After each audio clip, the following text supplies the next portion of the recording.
আমরা ভারতকে যে দিয়েছি সেটা ভারত সারা জীবন মনে রাখবে।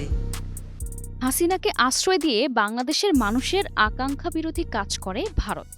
এরপর চলে গদি মিডিয়ার মিথ্যাচার। কিন্তু আন্তর্জাতিক মানের নেতা ডক্টর ইউনূসের সঙ্গে কিছুতেই পেরে উঠছে না মোদি প্রশাসন। দীর্ঘদিন ভাব দেখালেও শেষমেশ ইউনূসের সঙ্গে বৈঠক করতে হয় তার। এমনকি নোবেল জয়ের জন্য বসেও থাকতে হয়েছিল মোদি ও তার লোকজনকে। ইউনূস ডিপ্লোমেসিতে কুপোকাত হয়ে খেপাটে হয়ে উঠেছে মোদির ভারত। যে করেই হোক বাংলাদেশকে রুখতে হবে, সেজন্য যা পারছে সবই করছে তারা। ভারতের এই আগ্রাসী মনোভাব আরও স্পষ্ট হল ট্রান্সশিপমেন্ট বাতিলের মধ্য দিয়ে। কিন্তু দেশটির পররাষ্ট্র মন্ত্রণালয়ের মুখপাত্র রণধীর জয়সওয়াল জানিয়েছিল, ট্রান্সশিপমেন্ট বাতিল করা হলেও বাংলাদেশ ভারতের মধ্য দিয়ে নেপাল ও ভুটানে পণ্য ব্যবহার করতে পারবে, তবে বাস্তবে পরিস্থিতি ভিন্ন। ভারত সরকার ট্রান্সশিপমেন্ট সুবিধা প্রত্যাহারের ফলে বাংলাদেশি রপ্তানি পণ্য বোঝাই 4টি ট্রাক ফেরত এসেছে। বুধবার দুপুরে বেনাপোল বন্দর থেকে ট্রাকগুলো ঢাকায় ফেরত আসে। এর আগে গত মঙ্গলবার ভারতের ভূখণ্ড ব্যবহার করে বাংলাদেশের পণ্য তৃতীয় দেশে যাওয়ার সুবিধা বাতিল করে দেশটি। বুধবার থেকে ভুটান, নেপাল ও মিয়ানমারের সঙ্গে বাংলাদেশে দ্রুত ও স্বল্প খরচে বাণিজ্য করার পথ বন্ধ হয়ে যায়।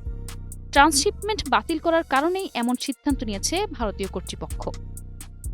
2020 সালের 29 জুনের পর বাংলাদেশ থেকে তৃতীয় কোনো দেশে পণ্য রপ্তানিতে ট্রান্সশিপমেন্টের মাধ্যমে ভারতের একটি শুল্ক স্টেশন ব্যবহার করে অন্য কোনো বন্দর বা বিমানবন্দর ব্যবহার করার সুযোগ ছিল। হঠাৎ বুধবার ভারত বলেছে, যেসব পণ্যবোঝাই ট্রাক ইতোমধ্যে ভারতের ভূখণ্ডে আছে সেগুলোকে দ্রুত ভারতের ভূখণ্ড ত্যাগ করতে হবে।